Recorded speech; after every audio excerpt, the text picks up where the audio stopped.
Oh. Ito ang totoong buhay sa likod ng kamera.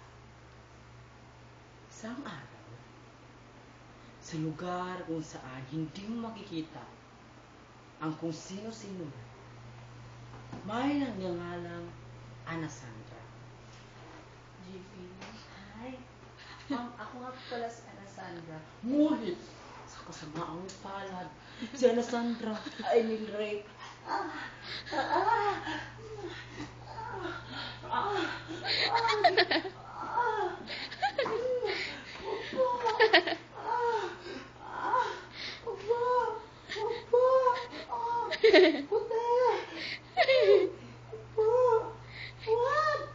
saka, nagising siya sa kasalanan.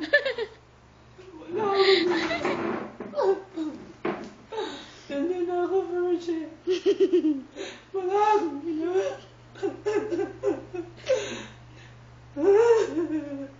Ano ba lang sasabihin ng mga kanayon ko? Nabuntisan ako dahil nirape ako.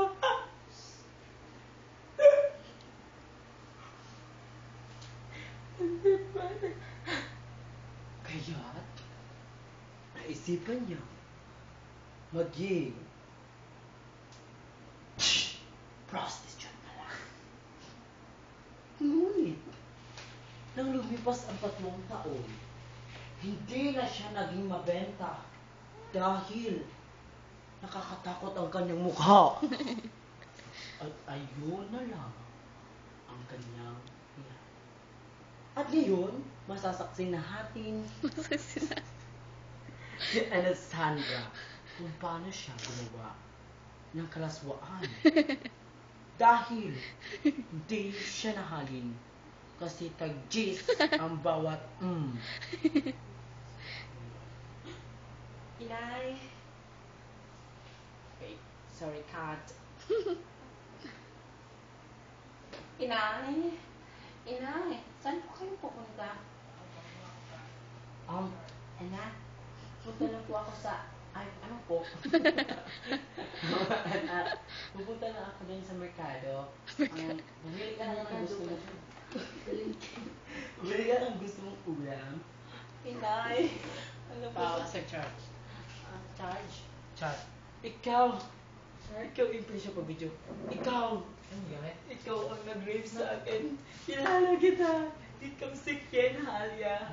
Ikaw ang nag-rape sa akin. Video mo siya. Siya nag-rape sa akin. Ikaw ang nag-rape yung bakit ako nabuntis. Kahit di na uso. Ano kahit di na uso? Kahit di na uso sa mukha ko. Ba't ganun? Ba't nauwi? Akala ko ba may evolution? At ngayon, naulit ang mukha ko sa evolution. Nasaan ang hostisya? Nasaan? Inay. Saan ka po pupunta? Alam ko na po ang trabaho mo. Prostitute ka po. At bakit ba ako tinatanong, ha? Gaga. Inay, masaktan mo ako. Hindi kita mapayalang nabasa. Ano sa tingin mo? Ano ang gagawin mo? Magiging, paano sa'yo kakain, ha, anak? Yan ang nilagay mo sa kotote mo. Kokote mo, anak. Naintintay mabubuhay kung hindi ako mapuprostitute. Ngunit, Inay, mabubuhay ka po kung 2 tayong mapuprostitute. Sige, anak, that's a good idea. At doon nagtapos ang kwento ni Aling Maritis. Amen. Maritis.